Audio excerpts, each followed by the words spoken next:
No po, ilagay natin yung sitwasyon natin sa Panginoon. Masakit po ang marriage. Masakit po mga kapatid yung ibang palit sa ibang bagay. Kaya sabi ng Diyos, anong kailangan natin gawin? Kasi may isang picture. No po, yung isang picture sabi niya, sin in Him but not on Him. No po, anong ibig sabihin nun? Meron siyang kasalanan, pero ngayon, hindi na ibinilang sa kanyang kasalanan. Kasi bakit? Kasi nga, in-accept niya si Kristo. Diba? Anong ginawa ni Kristo? Pinasan niya yung kasalanan. No, yes, kasalanan nga siya. Pero ngayon wala na. Bakit? Kasi nga, pinatawad siya ng Panginoon. Bakit siya pinatawad? Kasi meron siyang ginawa. Anong ginawa niya? In-accept niya. Acceptance. The word acceptance. Mga kapatid, this is the very key word. May isang mananampalataya, nagiging totoo sa Panginoon, ina-accept niya ng buo ang Panginoon. Nagtitiwala sa Panginoon. Naunawaan niya ang Panginoon. Kaya lang meron yung tao na nag-accept sa Diyos sa baba. Ano po yung basa natin doon sa baba? We are looking for the blessed hope. Napatuloy ka tumitingin. The blessed hope. Who is that blessed hope?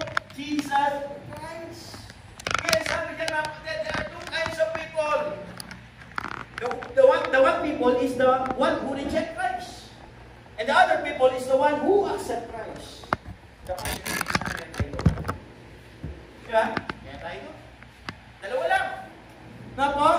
Kaya sabi ng Diyos, bakit ilagay natin ang ating sarili na dapat makita tayo ng Panginoon. Talagang naglilingkod siya. Na po? Nalala niyo ba yung Mary? Si Mary? Diba? Nung ang Panginoon pumunta sa bahay nila Mary and Martha. Tapos, anong ginawa, mga kapatid? Magkandak ang Bible study. Na po, anong ginawa ni Martha? Nag-prepare, nagluto, nag-finish.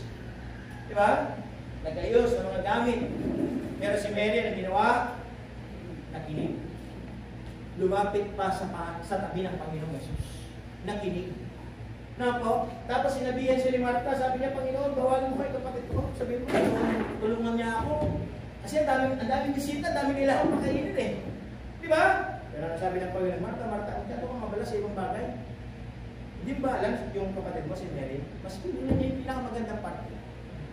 Mas pinili niya yung pinakamagandang desisyon sa kanyang buhay. Ano yung pinakamagandang desisyon, pinakamagandang parte? Na makinig na salita ng Panginoon. Two kinds of people also. Yung isa, abala sa ibang bagay. Busy sa ibang bagay. Wala nang oras sa Diyos. No po? Na minsan yung pag sinasabi na natin tayo busy, tayo abala. No po na sinasabi natin, busy po kasi ako, sana maunawaan nyo. Pero ano yung mga Panginoon? Pag hindi ka maunawaan eh. Kasi hindi mo pinili yung right choice.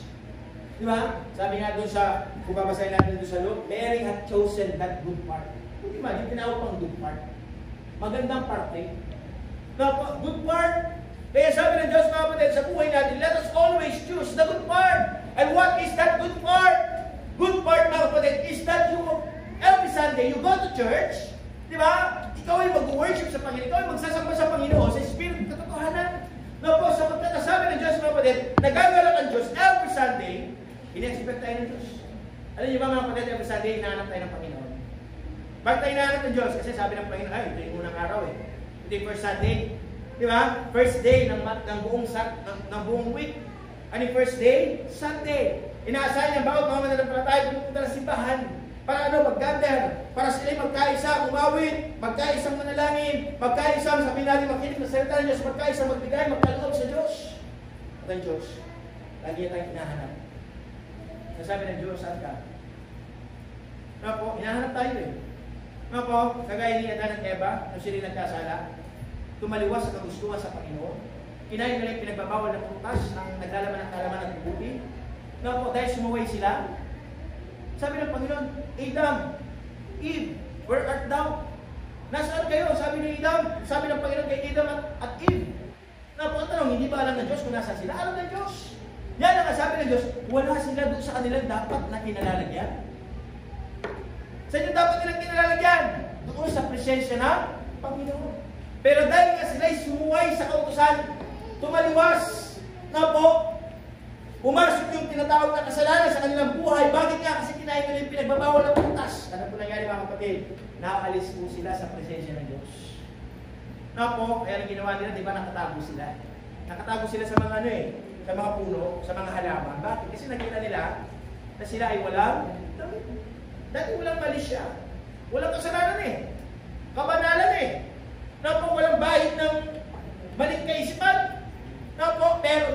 sila'y sumuway, nung sila'y sabi natin tumalikod, lumihis sa kanilang landas, nawala sila sa presensya ng Diyos. Nakita nila ngayon, ay, nakakaya pa na tayo. O, nakakaya ka, bakit? Kasi nga, umalis ka sa presensya ng Diyos. Na po, yun na yun, maraming mga tao, wala na sa paglilingkod sa Panginoon. Ang kapal-kapal pa ng mukha.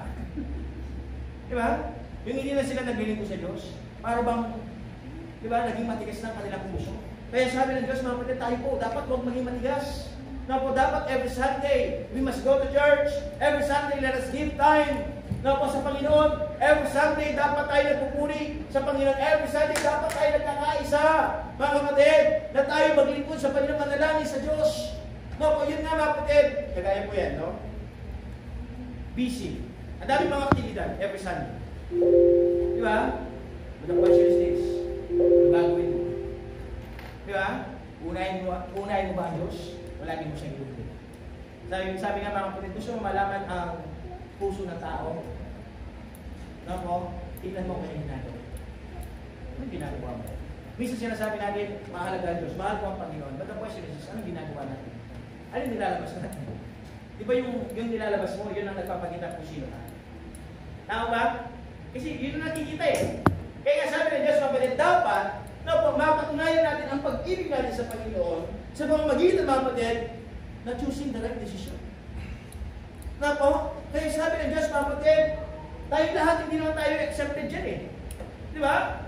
Sometimes nga, tayo ay dumadaan din sa mga sitwasyon na ganyan.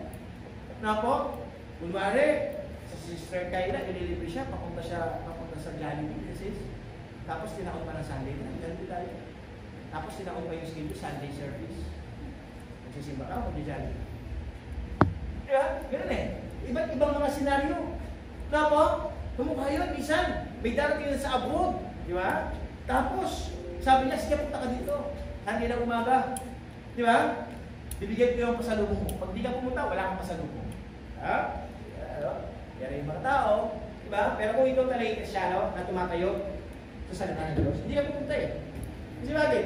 Alam mo, pagkain lang yun eh. Di ba? Pagkain mo kukuha doon, ang importante, maglilingkod ako sa Diyos. Amen? Dapat yun eh, magkaroon tayo ng stand. Magkaroon tayo ng sabi natin ng quality of Christians. Na po, na nang gagawin mo mga kapatid, na hindi mo ipagpapalit ng Panginoon sa konting chocolate. Di ba? Minsan, pinagpapalit natin ng Panginoon sa chocolate lang eh. Hindi man, yun sabi ng Diyos. Sabi ng Panginoon, sabi ko sa inyo mga kapatid, yung mga dinilibel natin ng Diyos sa maliit na bagay. Ano panahin natin sa Diyos? Maliit ba o malaki? Ha? Ano panahin niyo sa Diyos? Malaki o maliit? Pero minsan, alam kilagin ng Diyos, hindi nakikita. Di ba? Hindi nakikita eh. Ako, bakit hindi nakikita? Kasi nagbubulag. Nakikita eh. Di ba? Dapat pakinggan, anong dapat tama? Anong dapat sabihin natin pakinggan? Pero minsan, bingihan. Mas pilit natin inuuna ang ating sariling kagustuhan. Sariling gawa, sariling kapakinabangan. Pero lagi natin tandaan mga kapatid, ito nga po sinasabi ng Sinabi ng Diyos, Matthew chapter 6 verse 33, but seek ye first the kingdom of God and His righteousness, and all these things shall be added unto you. Unahin mo muna daw sa liksipin ng Panginoon. Unahin mo muna daw ang Diyos. Nang sa ganoon ng Diyos, ibibigay niyo yung mga bagay na nais mo. Ang nais ng Panginoon, prove mo muna, patunayan mo muna ako sa iyo. Amen? Amen. Dapat tayo patunayan natin muna ang Diyos. Patunayan natin talaga mahal natin ang Panginoon. Patunayan natin mga kapatid na talaga mahalaga ang Diyos. Kaya sabi ng Panginoon mga kapatid, yun nga lang mga kapatid, titignan natin yung pagdanap ng Diyos sa krus ng Kalbaryo. Napakalaking dahilan na eh. Para tayo dapat bumangon eh. Di ba nga mas masarap matulog? Mas masarap, sabihin natin mag-cellphone lang, nood na lang ng mga video. No po? Pero sabi ng Diyos mga kapatid, kung aalahanin mo lang yung pagliligtas ng Diyos, yung pag-ibig ng Panginoon, yung pagprotekta ng Diyos sa atin, no po, walang dahilan para hindi ka pumunta ng simbahan. Walang dahilan para hindi ka magpasalamat sa Diyos. Walang dahilan, mga kapatid, para hindi ka maglingkod sa Panginoon. Kung di imagine yung Sunday, akala natin napakalakas na bagyo natatama sa atin, but kung di imagine, release ng Diyos eh. Diba? Pinoprotektan tayo ng Panginoon. No po, minsan tayo hindi natin nagkikita yun. Ay, natatawin na. Ay, diba? Di man paggawa ng Panginoon yun eh. Diba? Para ba yung isang tao na hindi naniniwala sa Panginoon? Sabi niya, nako, di ba, sumakay siya ng airplane. Tapos, umuwi siya sa bahay niya ng kanyang nanay. Nako, tapos yung nanay niya Christian. Tapos sabi niya, nung pagdating niya ang kanyang nanay, nung napagdating ng kanyang anak, doon sa tahanan niya, sabi niya, ay, salamat sa Panginoon na dinala ka ng Panginoon dito ng maayos. No? Kasama kita ngayon. Ligtas. Okay. Dinala ka ng Panginoon dito na ligtas. So, nagtanong yung anak sabi, sino ba nagdala ang Panginoon? Pero paano sinakyan ko eh? Di ba? Paano dinala ng Panginoon dito? Bumili ako ng ticket. Sabi ng bata. Di ba? Bakit yun ang kanyang kaisipan? Kasi nga, hindi na kinikilala ang Diyos sa kanyang buhay. Na po, nagbubulag-bulagan, nagbibingi-bingihan. Nasabi ng bata, hindi. Nandito ako kasi bumili ako ng ticket. Nandito kasi sumakay ako ng airplane. Walang connection ng Panginoon. Sabi ng tao. Tapos sabi ng nanay, hindi na. Hindi mo ba alam? Dahil sa Panginoon, kaya ka nandito. Di ba? Pero yung bata, hindi niya unawaan. Na po, hindi na intindihan. Pero sabi niya na malalaman mo niya, maunawaan, buksan mo lang ang isipan mo. Kasi minsan maraming tao, sarado lang yung isipan. Hindi nakikita niya nga, malayo ang isipan. Di ba? Hindi pinapansin kasi. Na po, na kanilang kaisipan mga kapatid, nandun lang sa kanilang pangsarili. Nandun sa pera, nandun sa pag-aaral, nandun sa trabaho. Eh, hindi nila mga kapatid, dahil tayo pwede mo, wala lahat yun. Sabi ng Diyos, nakakalagod. Alam niyo ba yung story mo? Ang story po kasi pangalan ng left behind. Nakakalungkot na iwan siya. Tumunog yung trompeta. Kaya po, dumating ang Panginoong Jesus, tumunog yung trompeta. Na iba, sabi ng Bible, kapag tumunog na yung trompeta, lahat ng ligtas mawawala. Pupunin na ng Panginoon. Lahat ng tumanggap sa Panginoong Jesus. Na po, magkita-kita doon sa alapaap, sa langit. Na po, kaya na pangyayari mga kapatid, may iwan ngayon. May iwan yung mga hindi naniwala. May iwan yung mga hindi tumanggap sa Panginoon.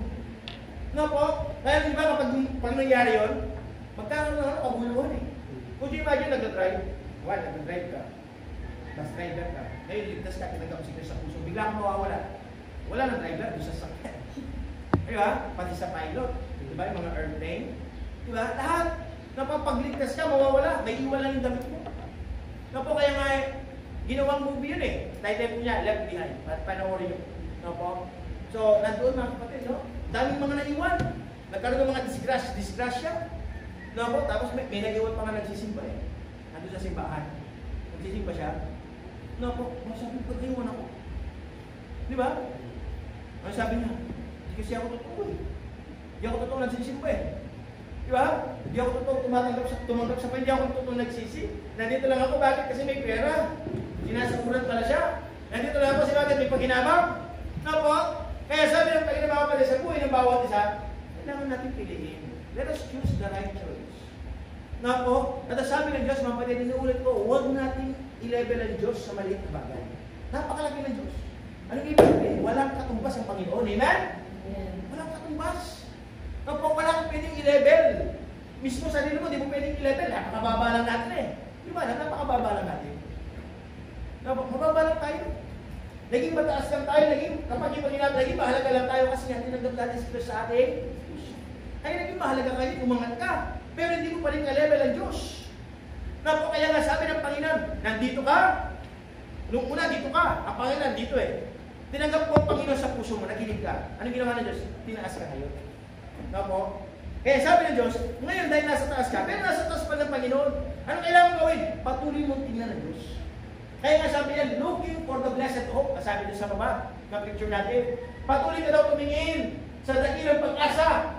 No po, na walang iba ang Panginoong Jesus. Nang ibig sabihin, patuloy ka daw maglingkod, patuloy ka daw gumawa, patuloy ka daw magsakripisyo, patuloy ka daw gumawa ng mga pamamaraan para ang kanyang salita ay may palaganap dito po sa mundo. Diba nga, meron tayong gawain, each one reach one. No po, magpapaybos study tayo sa mga tahanan, sa mga relatives, for the sake na para sila ay patuloy na makapakinig na salita ng Diyos. No po, twice nang na-postpone, kaya diba? Oh, tapos sinayman ba sabi niya, gusto na kala ko may nalitresita na eh. No? Nagtumba na ba ng baboy? Ay, ano pala? Ano ba yun? Namulag ba yun sa inyo, no? Kaka? Di ba? Parang nag-iintay na pumunta si Nanay Teresita. Kaya, no? Sige, schedule na natin kay Nanay Teresita. Di ba? Sa next Saturday, doon tayo. Amen? Amen. Doon tayo po. Nga po, hanggang tayo, family Bible study. Di ba? Hikayatin yung mga kapitbahay. Nga po, palingkod doon, ang importante, nahayag yung salita ng Diyos. Nasa kanila kasi kung tatanggap sila, tama? Hindi na, itadalang tao. May mga tao magre-reject doon eh. Tama? Ay, isip mo. Di ba? Sa kana mo. Di ba? Meron na sasabihin, ay oo, pumunta ako. Meron ganun eh. Tama? Pero expect mo na, may magre-reject. Pero ang tanong, kapag may nag-reject, ayaw na tayo. Di ba? Alam nyo, masabi ka, kahit isa lang yung tumanggap eh. Di ba? Hindi sayang. Ang importante, nasunod natin ang kalooban ng Diyos sa atin po, buhay. Na po, tapos kahapon, could you imagine? Hindi namin expect, no? Iniisip namin ni Mami, ano pa yung dinner natin? Kain ng tao. Buti na lang, punta kami na rin Julie. Diba? Big birthday pala ito. Doon kami kumain. Na po, pero yun, namin ko yung kanyang, yung lolo ni Kylie. Diba? Nakayagan na salita ng mga sotis. Na po, na-proclaim yung gospel. Na po, ano gusto kong i-emphasize, sino mga kapatid? Let us continue to preach the gospel, the mission. Na po, na kailangan maraming tao mahayagan na salita ng Diyos. Ang importante, inuulit ko po, meron tayong ginagawa. Sabi ko nga kay Nanay Maribel, lahat naman tayo mamamatay. Di ba kahit kagabi, kayo tatlo lang yung paglamay. Tama? Ay, paglamay ka ba, Joy? Kasi isa, kayo natigil mo pag bakuhan. Ay, pero yung mga natigil sa pasay. Hindi naman, di ba?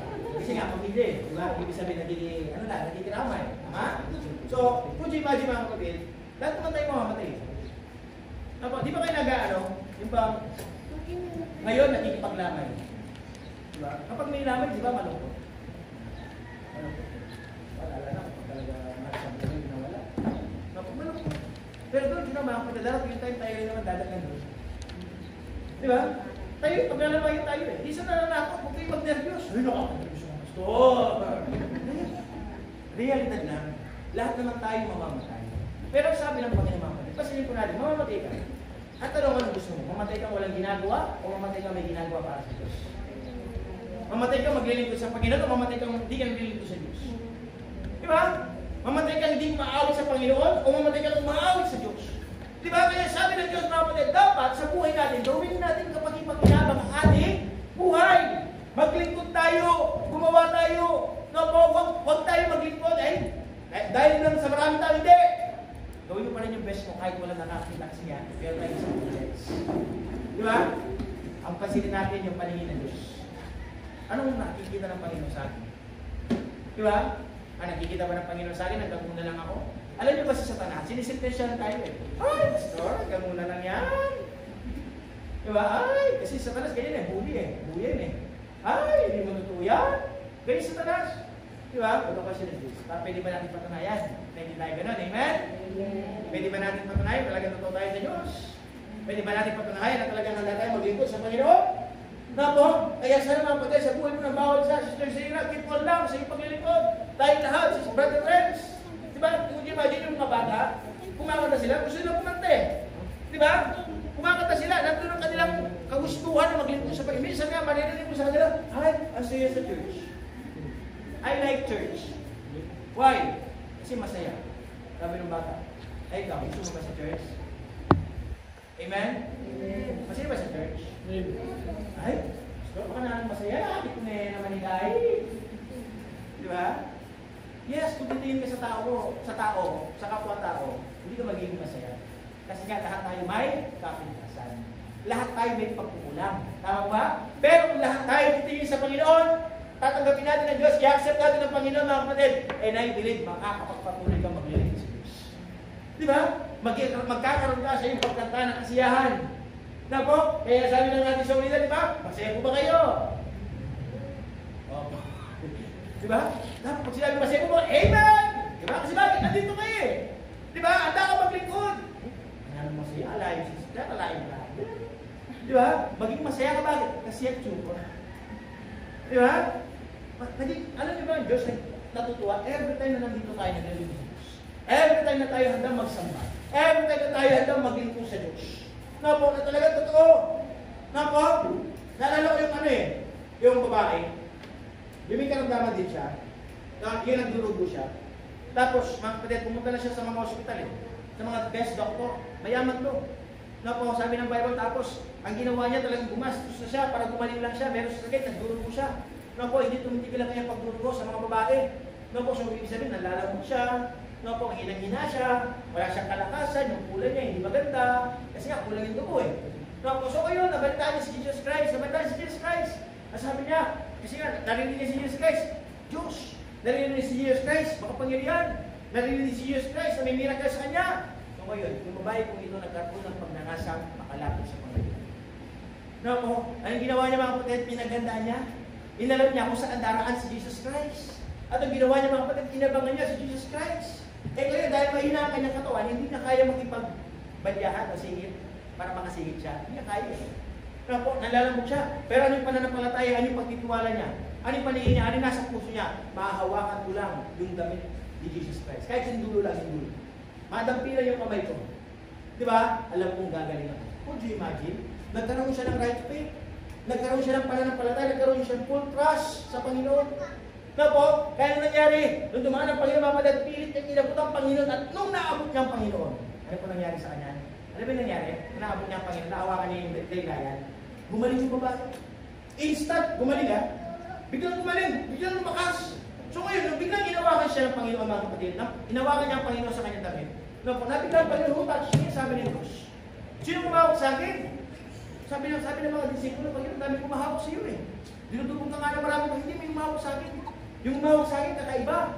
Kakaiba kasi bakit talaga may pagtitiwala, may pananampalataya, napauhaw, na maglingkod.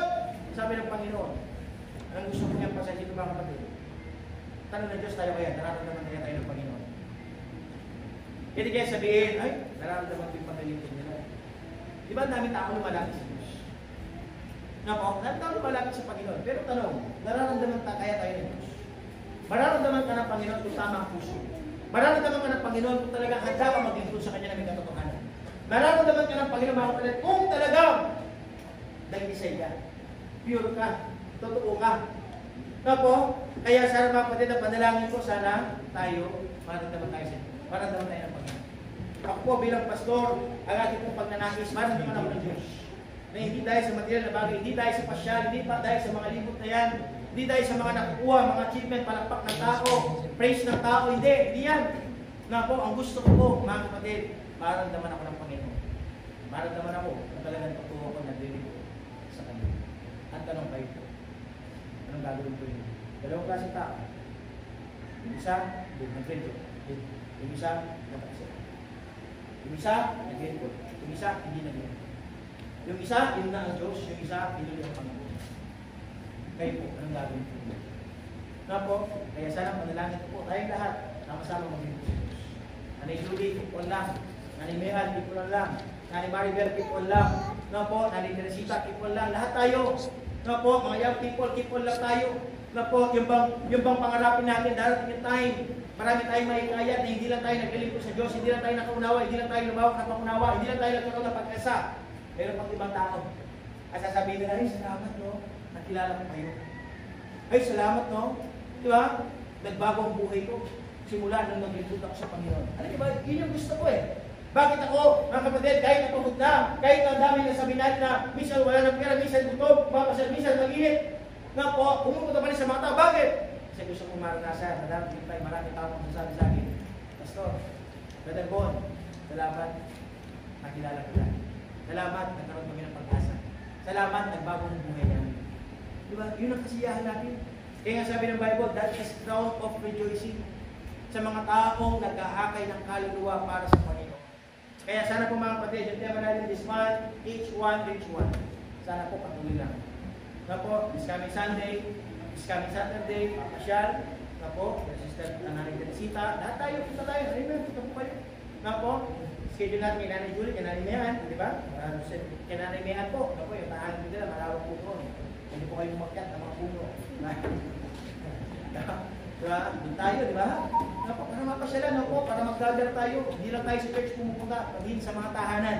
no po, para magtandak ng pagpuri sa Panginoon. Napakaganda sa mga tahanan, no po, na ay salita ng Diyos, nananalangin. Tama, sa mga tahanan, ibig sabihin, nababasbasan yung bahay. Tama, naluluwalhati yung Panginoon. No po, kaya sana sa buhay natin, mga kapatid, gawin po natin ito para sa Diyos. Huwag natin ikahiya kung ano meron tayo. Tama, kasi ang tawag, inahiya na kung ano yun. Gusto, maliit lang kasi bahay ko. Di ba? Tubo lang kasi. Sabi nga, kahit tubo, kahit munti. Kahit tubo, kahit munti, okay lang. Di ba? Kahit barong-barong pa yan. Tante, hindi naman tayo pumunta para sa bahay. Pumunta tayo para sa tao. No po, para sa Panginoon. Na yung tao, makapakinig, na yung tao, maglingkod din sa Panginoon. Kaya sana po mga kapatid, patuloy lang tayo maglingkod. Na po, inuulit ko yung pagsasakripisyo ng Diyos, wala katumbas. Wala tayong pwedeng ipareha. Wala tayong pwedeng i-rebel. No po, kaya patuloy natin sumingin sa Panginoon. Tingnan natin ang Diyos na mataas. Tingnan natin ang Diyos na quality. Tingnan natin ang Panginoon talagang karapat-dapat. Tingnan natin ang Panginoon na mahalaga sa buhay po natin. Kaya sana po, patuloy lang tayo maglingkod sa Panginoon. Kaya sa oras po na, hindi sa balsa, tayo natin tumayo. Ito, tayo tayo. Tingnan natin mga mata. Tayo kapag nila